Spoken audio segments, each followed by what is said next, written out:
Hello, everybody. We will start the session now. As Brian mentioned, we will record this session as of now, and we will share the link with everybody. So you will be able to see and share the link with your colleagues.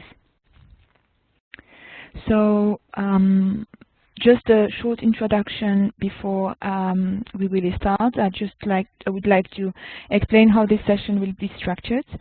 So we will start first, as mentioned yesterday during the VTC, with soft skills presentation. So the aim of this WebEx session is to provide you some tips, some tricks, some tools as well to be used in your Teachback, while you will organize and pass on the message or pass on the knowledge that you have acquired in Brindisi to your colleagues in the missions. So Brian will start with a short presentation on soft skills, and then we will switch, and I will show you or give you some tips on how to teach a form. This is very specific and different from any type of tool, so we'll try to focus on what are the main points that you need to focus during your sessions, and then we will have a short practice session. If you would like to practice your soft skills or have questions or have some doubts, we will allow 30 minutes, 45 minutes, and give you the floor. So to do that, please send us a message on the chat and tell us if you would like to have 5 or 10 minutes during this WebEx to practice with us, and then based on your presentation or the exercise at the end, Brian and myself can provide you with feedback. So let us know if this is something that you would like to do. Unfortunately, we won't have the time for everybody to practice. But however, based on those who will take the floor, we will provide you with some generic feedback that can be also useful for the others. So as of now, please send us to Brian and myself, send that to the panelists, your name, and tell us if you would like to take the floor at the end of the session. Otherwise, I don't know if I forgot anything, Brian, but Brian explained how the WebEx is working. So you have a chat place, a chat tool. You have also Q&A. Please do send all your questions and comments to all panelists, or share that with all participants if you have this functionality.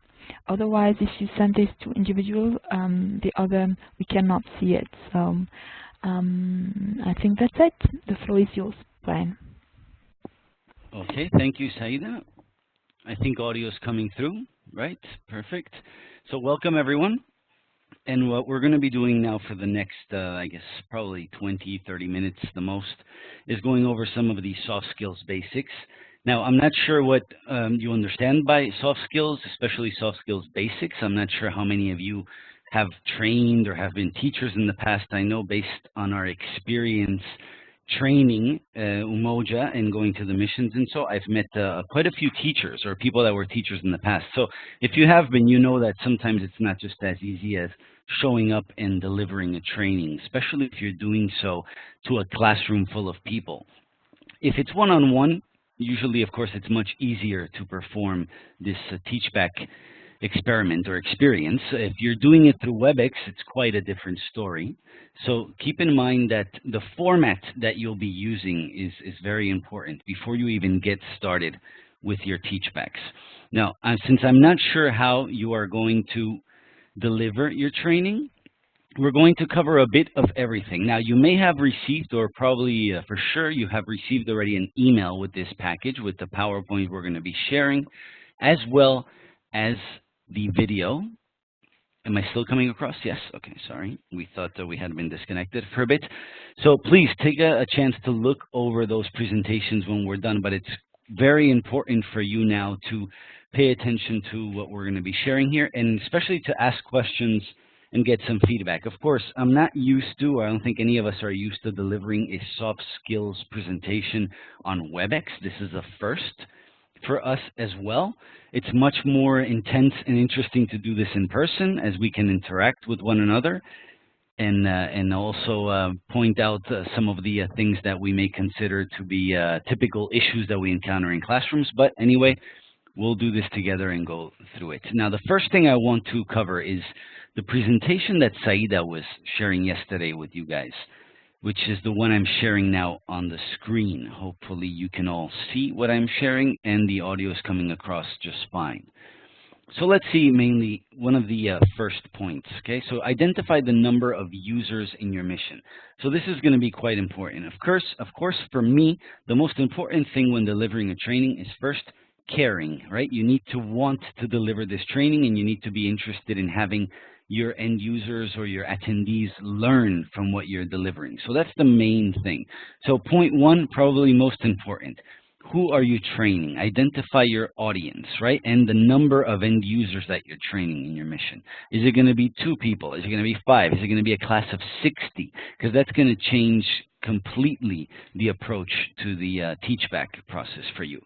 Then again, of course, then you'll have to know the size of your classroom, if you're going to be using technology, if you're going to be printing documents, are you using computers, are you using the training environment? So you see, there's a lot of things to keep in mind before you even start worrying about the delivery of an actual training, right? The delivery, in my opinion, is the last 20%, and you'll see that in the soft skills presentation that you have in your inbox, and also in the video that I created for you guys in this soft skills package. Okay, being prepared is the most important thing. So first, identify the number of users in your mission. And second, plan your Teachback session, okay? Very important as well. Choose the format and method of your session, one-to-one, and also let me point this out so that it's easier for all of you to follow as well, okay? So this is where I am right now. So choose the format and method of your session, okay? One-to-one, probably the easiest way. You do this on a day-to-day basis when you sit with a coworker and explain something to them, right? Or when you have a doubt and someone sits next to you. So this is probably the easiest one, the one-to-one. Then again, classroom. There are several issues or several difficulties you encounter when you're teaching to a classroom full of people. Same thing here with small group and also distance. And when I say distance, I'm talking about mainly a WebEx session like this one. Maybe you're going to be using a VTC format. So this is something to keep in mind. One-to-one, easy way about it. Classroom, small group, and distance. Those are going to be very different. So please make up your mind first. Okay, of course, that depends on the number of end users that you're going to be using too. That'll limit what you're going to be doing here, distance, small group, or classroom. So that's very important. Fix dates and location. Make sure you do that as well. That could be the difference between great success in terms of delivering training or a workshop or failure. If you haven't fixed the dates yet, if you haven't communicated to everyone the location, if the location is not appropriate, let's say you're teaching in a classroom or to a small group in a classroom, the location is key. Do you have a projector? Do you have a smartboard? Do you have a blackboard? Is the classroom empty? Are there tables, chairs? That's something that you have to know beforehand, before you even start. And if it's distance, become acquainted with how to use WebEx. Become acquainted with how to use a VTC to share a presentation. It's key. It's really the difference between success and failure in terms of training. Here again, advertise your sessions. Very important. Make sure everyone knows you're going to be delivering your session and when and where. Okay, so all this information is critical. Maybe even share the documents beforehand. You don't have the means to print yourself, but maybe the people that are attending your workshop can print it. If it's going to be a WebEx session, then all you need to do is share the documents like we have done in an email so everyone can see what you're going to present before you do so. Organize the logistics. So this again falls into what I was saying before. Make sure you have all you need. If it's in a classroom or if you're going to need a computer, everything you need. Right now, before doing this WebEx session, Saida and I had to ensure that we had computers to do this session, that the Wi-Fi was working, that our headsets were working, that we had a mouse, that we had our PowerPoint presentations, that we could connect to WebEx. So there's a lot of things that are happening or happened before we even started this session. Okay, we don't just sit down and directly start the WebEx session. You'll find that you may encounter tons of problems like that. And here it is, contact the training center in case of need. So you should all have a training center in the mission. They should be aware that you're delivering a training. Contact them in terms of if you need support. Not sure what is your relationship with them, but get acquainted with who is the who's in charge of the training center or who you can contact that can help you or be your focal point. So mainly you see already with point 1 and point 2 how many things we have to keep in mind, and you haven't even started delivering your training yet. Okay, so soft skills haven't even begun to appear here in this presentation yet, but I thought this was very important. So let's move on now to the next point, which is point 3, something I also want to make reference to and is also in your soft skills presentation. Now before I continue, I just want to make sure that the recording is still happening and everything is still fine here. Yes, we're okay. Perfect. I just saw something strange in the screen, so I wanted to make sure it was okay. All right, so step 3, which is probably the first step you'll see in my soft skills presentation, which is practice, practice, practice, or prepare, prepare, prepare, right? Which is the word we use in the video and also the presentation. So very, very important. If you care to share the knowledge, if you care to do a good job, if you really intend to be successful in your training delivery, one of the most important things to do is first prepare yourself, what you're going to say, the PowerPoints you're going to use. To be ready is also being prepared, right? It's also practice.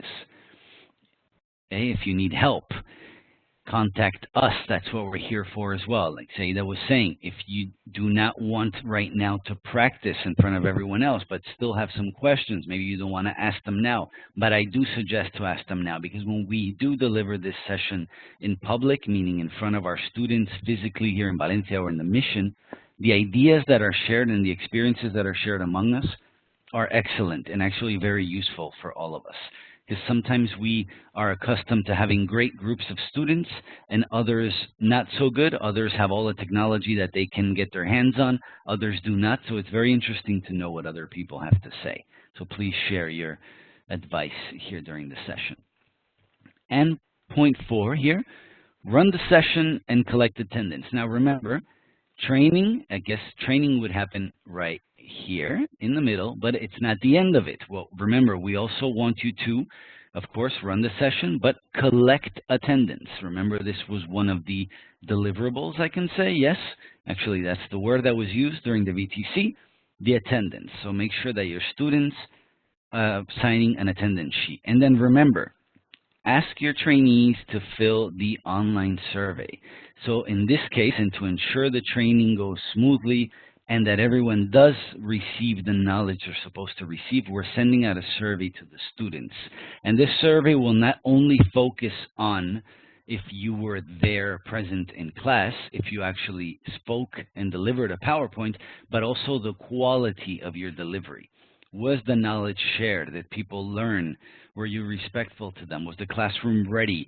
Did you have the appropriate technology? Even if we're talking about a whiteboard or a blackboard, was it present in the classroom? Did you have photocopies? Did you use a cheat sheet, or did you use, I don't know, any type of material that can make learning easier for your students? Okay, so that will all be part of the survey. So remember, collect attendance, but also ensure that, or know that, there will be an online survey that your trainees will fill. And of course, send the attendance list back to us.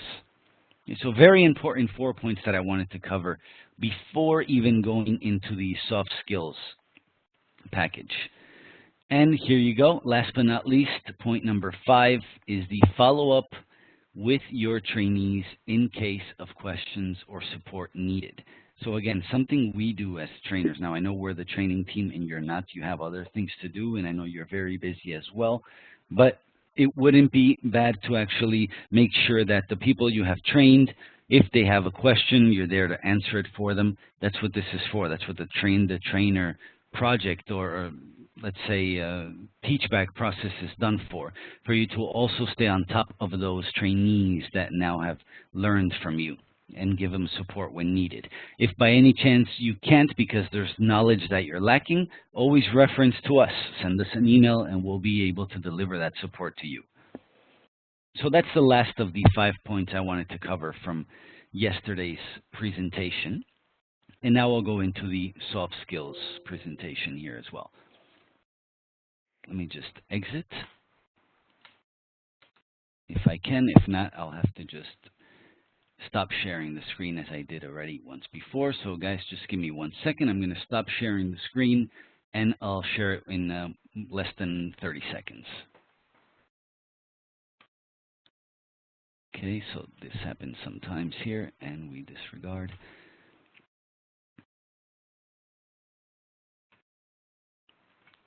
And here we go. Let me share the presentation first with you guys. So we're back, and now on your screen you should see the soft skills presentation.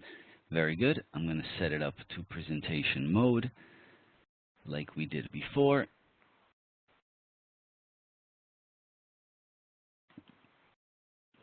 And here we go. We're good to go again. All right, so you should all have this presentation in your inbox. Now, this presentation follows somewhat, slide by slide, the video that is also part of this Teachback package. So whatever you see in these slides here is actually in the video as well. I do recommend you watch the video because it covers this. It has a lot more insight. And I'm going to repeat what's in that video and develop what's in these slides right now. So please, even if I'm going through this presentation and you want to ask a question or stop me at any point, maybe after the 5 basic points I shared before, if anyone wants to say something, maybe we can check the chat quickly. I'll do that myself, but no, nothing. Okay, just let us know if you want to ask a question. Just write it in the chat or raise your hand and under the participants list. Okay, so the first slide, and also what you'll see in the video as the video starts like this as well, is that some of us are, and of course, this to me is the last 20% of the soft skills, right? So first came everything I was talking about before. The preparation, the contacting attendees, providing support, ensuring you have the materials, all that is key. Without that, your training will be a failure, even if you're the best showman or woman in the world. Okay, now comes the part where you will be in front of a crowd. Let's say you're delivering in front of a classroom or even a small group. A lot of the times the fear we may have to address a crowd will paralyze us, even if we know a lot about logistics or we know a lot about finance. Suddenly we're talking to a crowd and we forget what we know, or at least it seems like, or we look like we have forgotten everything that we know in terms of logistics. So this fear of failing is one of the main reasons why we could miserably fail in terms of Teachback or delivering a training. One of the ways to avoid this is to prepare. In this sense, to prepare the presentation you're going to deliver. Know what you're going to present in the morning, in the first hour, after lunch, right? Have the PowerPoint presentation ready, all the exercises, the cheat sheets, making sure that you've tested the exercises in the training environment. All these things are very, very important before delivering a training, and they help eliminate this fear of failing. Okay, here we go. The marker wasn't working. So the one way to eliminate that, or in my case, the only way, is to be prepared and, of course, doing this more than once. Okay, that will lead us to going blank. That's part of the fear of failing, right? We fear that we're going to go blank. Now, you guys should be experts in what you're delivering. If not, you should have a PowerPoint presentation that helps you in case you do go blank, right? Or you should have read the documents enough to not be afraid to go blank. The next thing, lack of subject mastery. Of course, this comes by being prepared as well and delivering the more trainings as possible. Now, you know that your attendees are just like you. They're human beings just like you. So it's really good that when you start delivering a training, you let them know what the background is, correct? I'm not an expert in this subject. I've just learned this as well. I do possess the knowledge. If I can't answer all your questions, I'll make sure that I find somebody who can, and I'll get back to you guys. Attendees, like myself, when I've gone to a workshop, I don't automatically discriminate a trainer when they say that to me. I actually respect them more because they don't act as if they know everything, right? So lack of subject mastery should not be something that makes you afraid in terms of training delivery. And again, that comes down to the last point here, where audience is the enemy. We tend to think that the audience is there to destroy us. A lot of the times, it's really just the attitude, our attitude towards them, that'll make a difference. Let's go to our next slide. I'm not sure how I'm doing on time, but I think we're still okay. Again, when delivering a training, or let's say a message, right? Remember that you are the trainer and your message is going to be directed to a trainee. A lot of the times, and I don't know if you can remember when you were in high school or in college and you had your typical physics teacher or math teacher who would explain an incredibly difficult concept for you in a way that you would just not understand, that you could not follow, because that idea is very clear in his or her mind, but in yours, this is brand new. So for the sake of having a message completely transmitted and understood, you have to know that it doesn't only come down to communicating a message, it's how you do it, right? And there are key aspects of that communication. One is verbal, nonverbal, and of course, written communication. That, and also the feedback that trainees will be delivering to you during the training, are key to understanding. So I think this slide is very important because, again, it's not just what you're saying, as you can see here, verbal.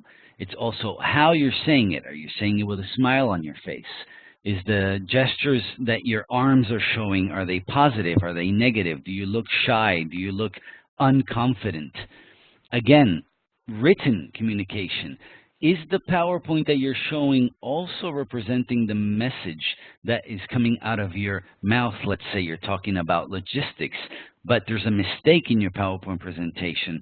Trust me, based on experience, if there are mistakes in your PowerPoint presentation or something is not accurate, the majority of the class, or maybe one of your students, will be focused solely on that one mistake on the PowerPoint and will be waiting for you to finish talking just to make sure that you know you have a mistake in your PowerPoint. So it's very important that whatever is on your PowerPoint or in your exercises or slides or whatever it is that you're sharing with them is accurate and represents what you're saying, right? So what is coming out of your mouth is the same thing that is on your PowerPoint. And you're expressing this also by moving around the classroom, right? What this means, nonverbal, is, are you moving around the classroom? Paying attention to everybody in the classroom, even the ones sitting in the back. Are you making sure that people are not just texting or paying attention to their phones more than they are to you? So nonverbal is just as important as written communication and verbal communication. But key is also the feedback received. As trainers in the training team, what trainees have to tell us based on their personal experience has been key for us to understand what they need to know and how we need to transmit our message and guarantee that they're understanding. So remember, it's not all about you, it's also the feedback you're going to receive from them. We'll go to our next slide here, which is more focused on written communication, and this is also very well explained in the recording. So let's say here to your right, what you see in this computer screen, and maybe I should change the color of the highlighter so that it makes a difference here as well. And let's see if now maybe it's better. Yes.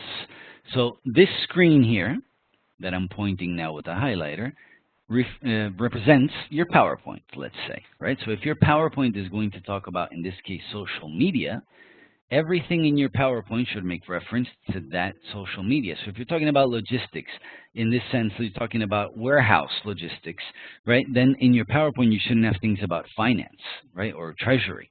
It should all be logistics and specifically warehouse. So in this case, it's the same. The title should reflect the images, right? This is a sign that we're all very familiar with, the like sign.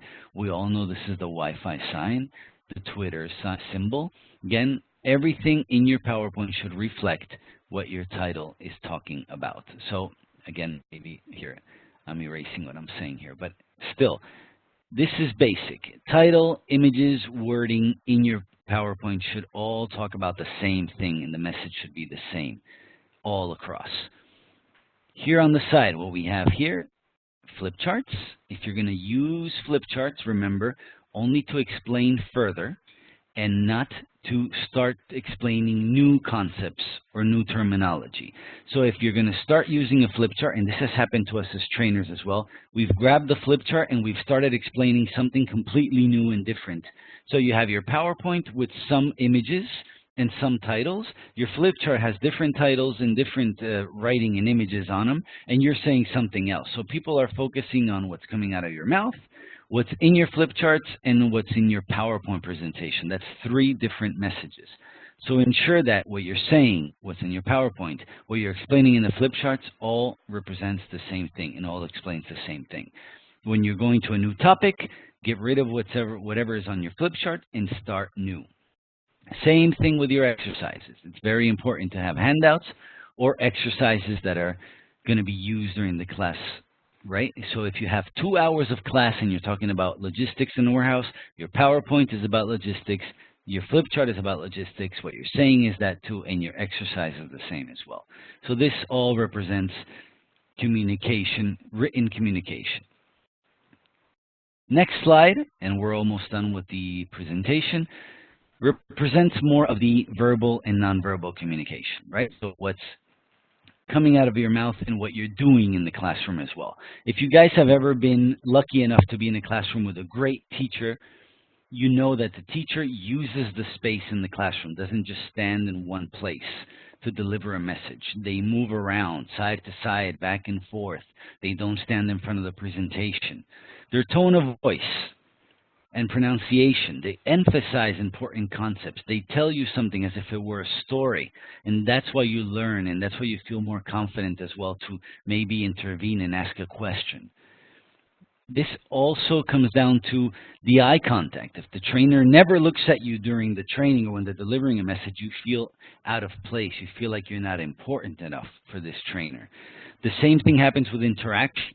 If the trainer is interacting with you, if the trainer is professional, at the same time that he or she is friendly, also he or she is herself, and that's part of the way the message is delivered, and are or is enthusiastic, all this makes a difference in terms of if you're going to be smiling at the end, and I'll put a nice smiley face on the person here, or if you're going to be sad at the end of this training. So you see how important it is that you speak clearly, that you keep eye contact, that you enjoy what you're doing, that you're prepared, you use the space around you, and that you are yourself, okay? If you're not the best at being a showman or a showwoman in class, then maybe you're very eloquent and you can express yourself very well. Or maybe you're a master in terms of finance or logistics. Use your greatest skill when delivering training. That's always very positive. And we'll go now to our slides here of do's and don'ts, and this is very important. Things to do, and we'll go through this one quickly. Tell the trainees what they need to know beforehand. Provide clear instructions. Simplify the concepts that you're using. Remember, not everyone knows what you're talking about beforehand. Repeat. Use visual aids, as we were talking about before. Paraphrase. You may think everyone's understanding what you're saying, but you need to repeat it just in case. And of course, assess their knowledge with some exercises or maybe some Q&A. Remember, this is how the information is in your brain here. Of course, you know everything, but your students should be receiving it one piece at a time, and it should be clear for them. So this image quite represents how you should be transmitting a message. Now, just as there are do's, there are also don'ts. So be very careful when you're communicating a message and avoid this, to monopolize the conversation. It's not all about you. You have to ask questions as you go through and let people intervene when they feel they want to intervene. Don't expect prior knowledge. Actually, it's better if you do know your audience, know what you need to cover and what you don't. But don't expect people to know everything you're going to deliver. Don't overuse abbreviations, something very common in the UN or could become very common. And don't get emotional. If you sense that one of the students is asking you questions just to make your life miserable, don't get emotional. A lot of the times they just want to know something they don't. Not everyone knows how they're being looked at from the outside. So be patient and things will go your way. So this last animation here represents that you may look like you know everything, as this woman does here on the side. In this case, this trainer looks like she's very confident, but she's saying, is tool Umoja simple, very and that's how the trainee is understanding this message, completely confused. So very confident trainer, very confused trainee. And that equals a very blurry message. So again, like we've shown in the video, basic 4 steps. We have our first step, which is the one we were covering with the hand signs, right? Prepare, prepare, prepare. So make sure that everything you have to have ready before starting the workshop is there. The classroom, the PowerPoint, that the technology you need is there. Are you going to be using a WebEx? Are you going to do it in front of a classroom? So that's very important, probably very critical, and should probably be even set aside from every other step here, because here we are talking about written communication. In the next step, verbal and nonverbal communication. And then again, last but not least, the do's and don'ts. And as we see at the end, our trainer feels very confident to deliver a message. So with that, I finalize the soft skills delivery. Hopefully you guys have learned something and at least can pick up some tips for when you deliver your training.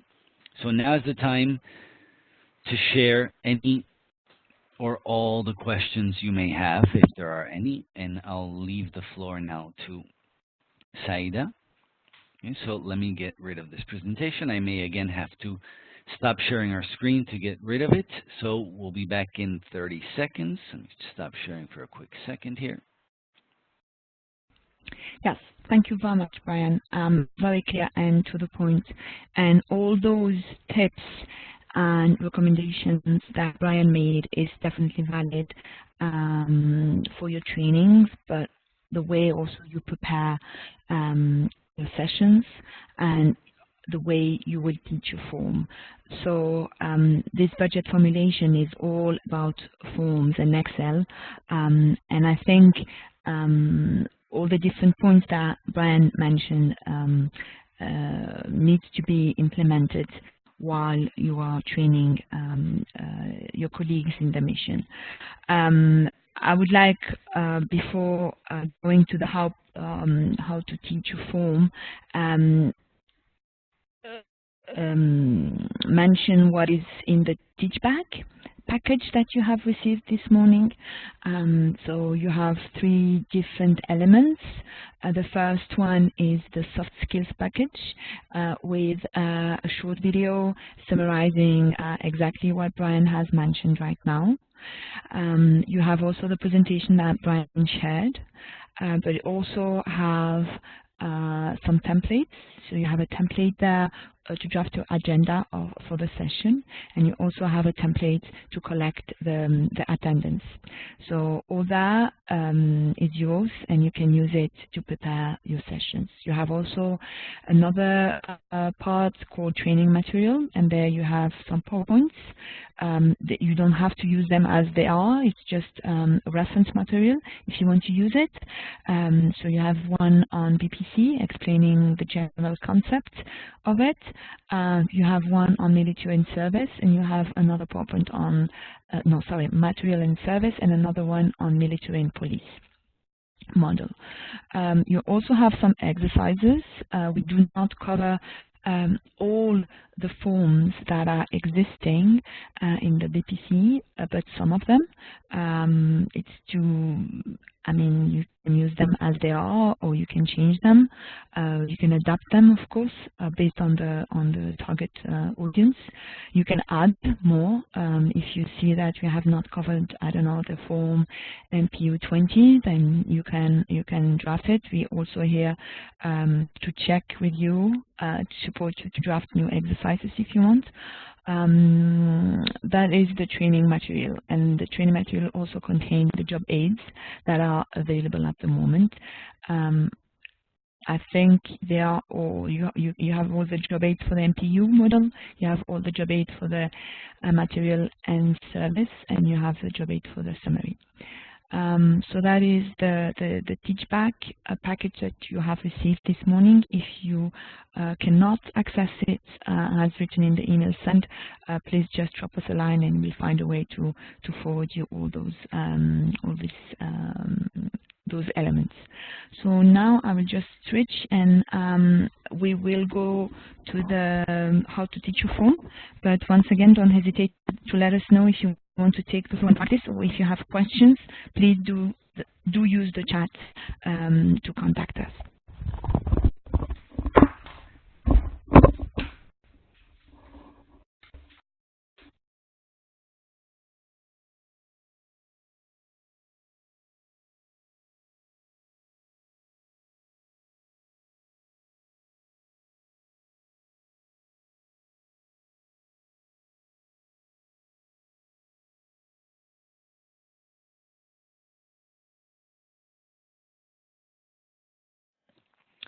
Okay, very good.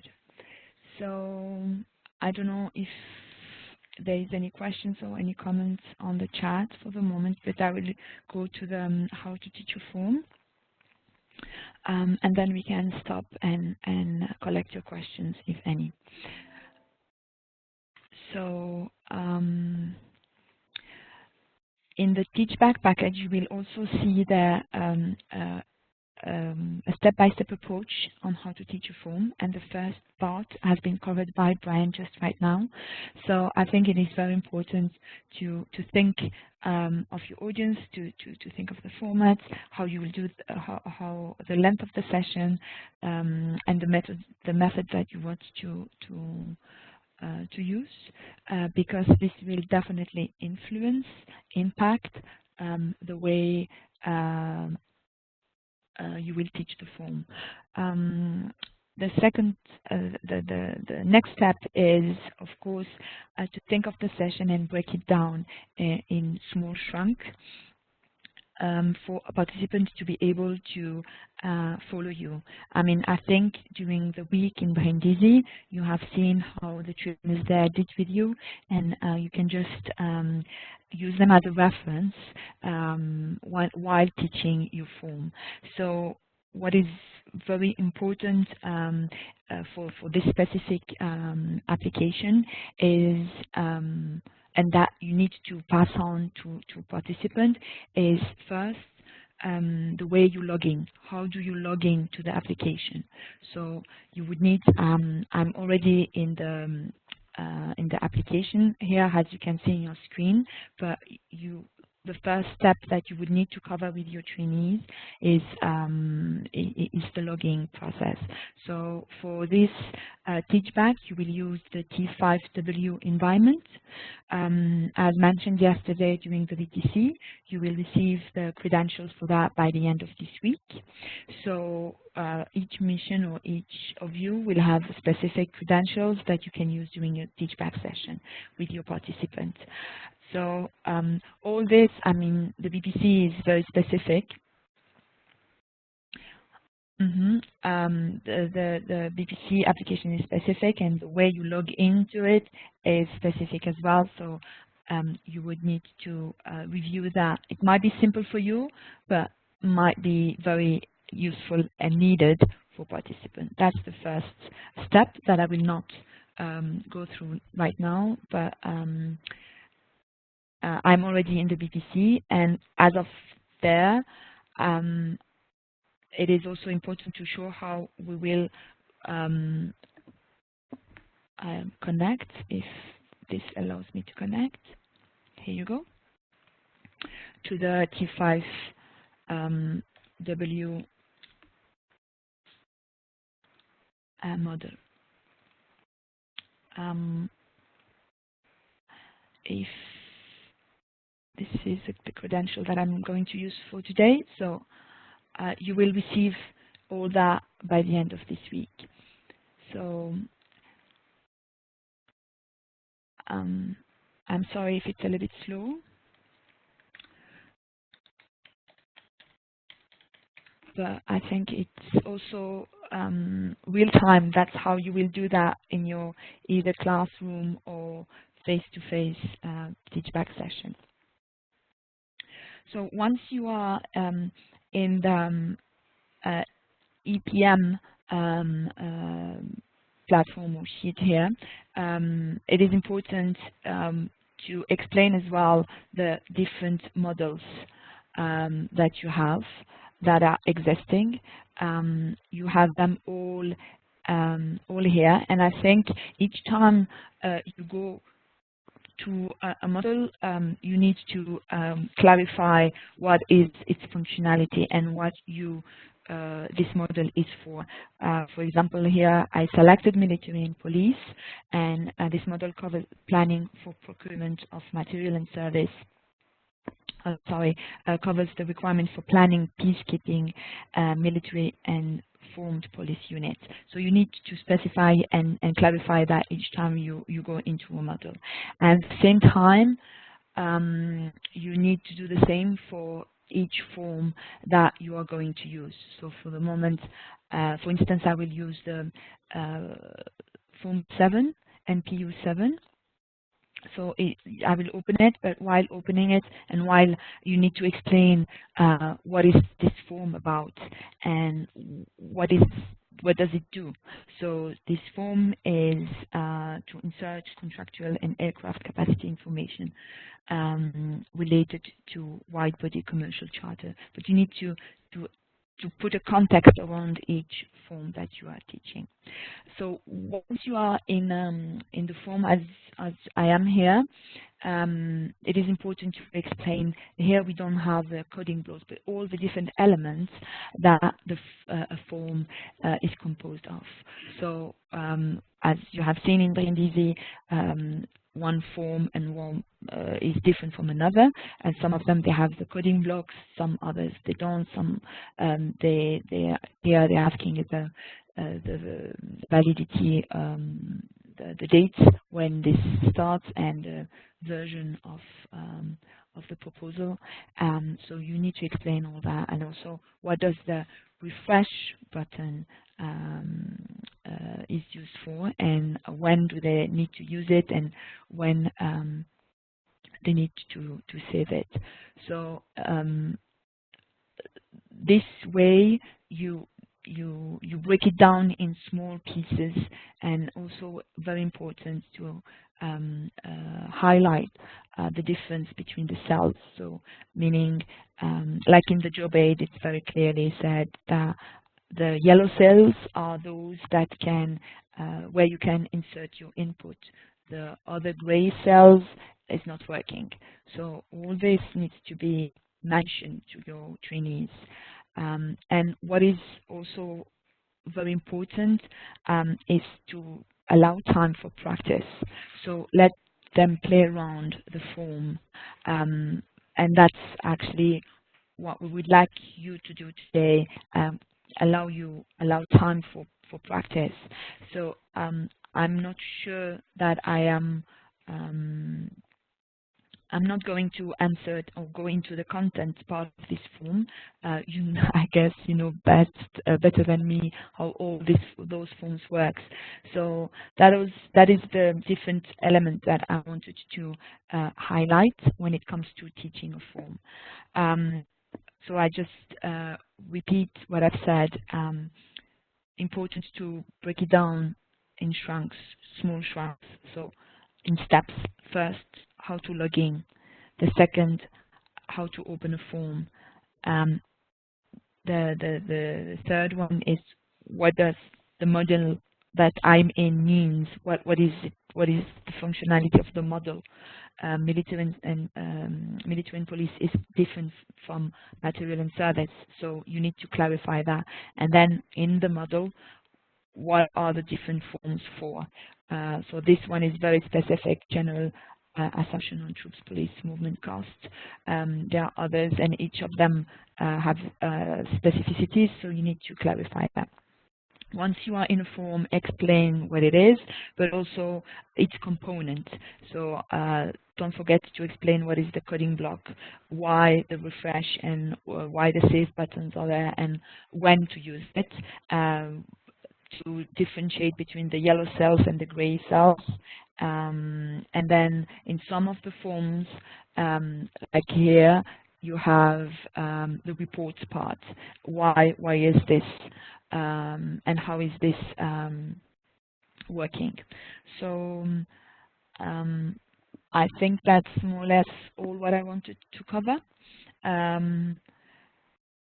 Again, allow enough time to practice during your sessions, because we best learn by doing, and especially when you're adults. So I guess that is the tip number one that I would like to share with you.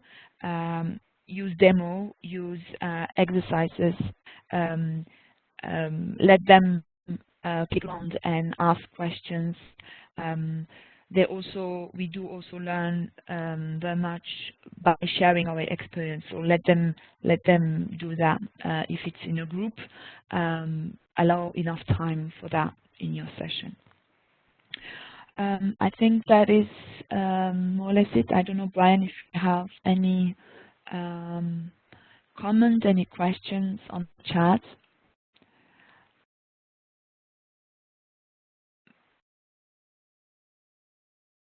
I do not see. I think yes. Nothing to add there. Nothing that we haven't said already. Nothing in the chat either. I think now would be the best time for participants to give us some feedback in terms of maybe what is expected if it's not clear, something Saida may have said when presenting the form, any doubts you may have. Now would be the best time, even if you want to take a stab at delivering this yourself. I know it could be quite embarrassing maybe to do it in front of 35 people in a WebEx, maybe if it's your first time, but still, let us know. I'm checking now, there are 35 attendees. So maybe we'll just give 30 seconds to see if anybody wants to add something. You can write us privately or just share it with anyone else. But honestly, Saida, I think you've covered everything. Now, guys, remember, and girls, also remember that when you're delivering the message in the mission or wherever you are, even the logging into how to log in is key. One of the things that we've learned as trainers in Umoja is that sometimes, or 60% of the times, more than sometimes, the biggest issue is logging in. It's one of those things that you think everyone knows how to do, that it's very easy because, of course, you do it 50 times a day, but then the trainee you have in the classroom has never done it before, so they have a hard time finding where to log in, how to do it, what's the password, what's the username. So be very, very clear as to what they need to know and how they need to log in. Saida did it very quickly now because you're all aware of this and you've all been in the training, but when you're delivering this training yourself, do it slowly, make sure they understand, make sure they're paying attention, ask them questions, because trust me, they haven't gotten it the first time. It's going to take a while. Exactly. And then once you're in the form, and especially if you're doing it through WebEx, if you're doing it in a classroom, you can always ask them to log in, and you can see who's doing it and who's not. But when you're doing it through WebEx, you may go through it like it's a piece of cake, and you may calculate 5 minutes of login to a training environment, and then suddenly those 5 minutes become 45 minutes of your WebEx, and your WebEx only lasts an hour. So now you only have 15 more minutes to deliver the rest of your training because you spent all your time teaching them how to log in. So be very, very careful on how you do that. I actually recommend that if it's going to be WebEx, probably give them a PowerPoint or even a screen recording of how to log in. And that can save you a lot of time before you even start. So that is one of my advices based on experience. And once you get into the actual Excel, like Saida was going, very slowly ask questions. I'm sure since they're new to this and they all want to learn, there's going to be a lot more questions than you expect. I'm checking here. There is a question in the chat. Yeah, I would reinforce again what Brian just said about the login and, like step-by-step approach. I think in your Teachback you should have one session mainly on that. Allow enough time for people to make mistakes. Don't rush it too much. I mean, I went, as Brian said, I went through the logging process very quickly because you've done that several times in Brindisi. So, but people who will be in front of you in the mission might not have done that before. So, questions? Yes. Yes, one very good question here. Ronnie's asking, when will the training environment be ready to be shared so they can test themselves? Yes. As I said yesterday and earlier today, we aim at sharing the credential and the training environment by Friday, this Friday, by the end of the week. So we will send you another email, individualized by mission, with your credential that you can use in your mission. You will have several credential or several IDs in order for you for the participants in the sessions to log in at the same time than you. And it will be normally the T5W environment, but we are at the moment also checking that with Teresa, making sure that all this is ready to be shared by this Friday with you. I hope this answers your question.